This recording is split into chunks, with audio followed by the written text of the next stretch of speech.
সিলেটের হাম পরিস্থিতির খবর জানাতে এই মুহূর্তে আমাদের সাথে যুক্ত হচ্ছেন আজহারউদ্দিন শিমুল। আজহারউদ্দিন শিমুল, সিলেটে হামের বিস্তার কেমন আর হাসপাতালে কি পরিমাণ রোগী ভর্তি আছে?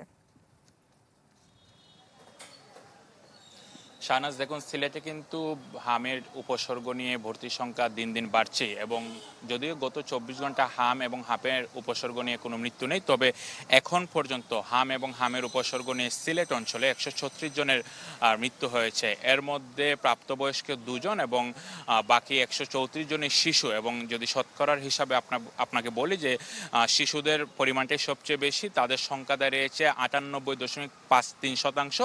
বাকি যে 1.5% সেটা হচ্ছে প্রাপ্তবয়স্করা।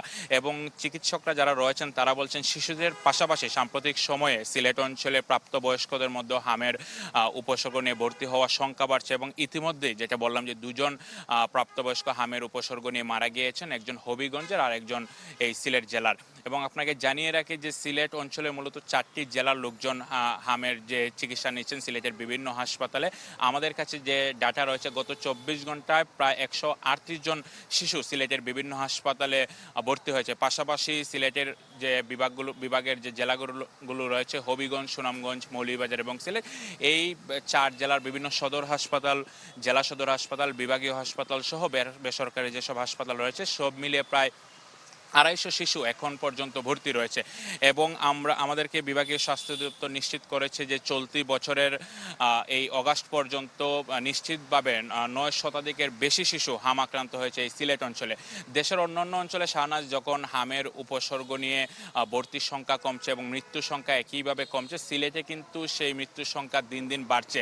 আমরা যারা হামে চিকিৎসা সেবার সাথে যুক্ত তাদেরকে জিজ্ঞেস করেছিলাম, তারা বলছেন যে এই অঞ্চলে, বিশেষ করে হাওড় অঞ্চলে, সুনামগঞ্জে কিন্তু এই মৃত্যুর সংখ্যাটা বেশি হচ্ছে। পাশাপাশি কিন্তু মৌলভীবাজার, হবিগঞ্জ এবং সিলেটও কিন্তু এই সংখ্যা বাড়ছে।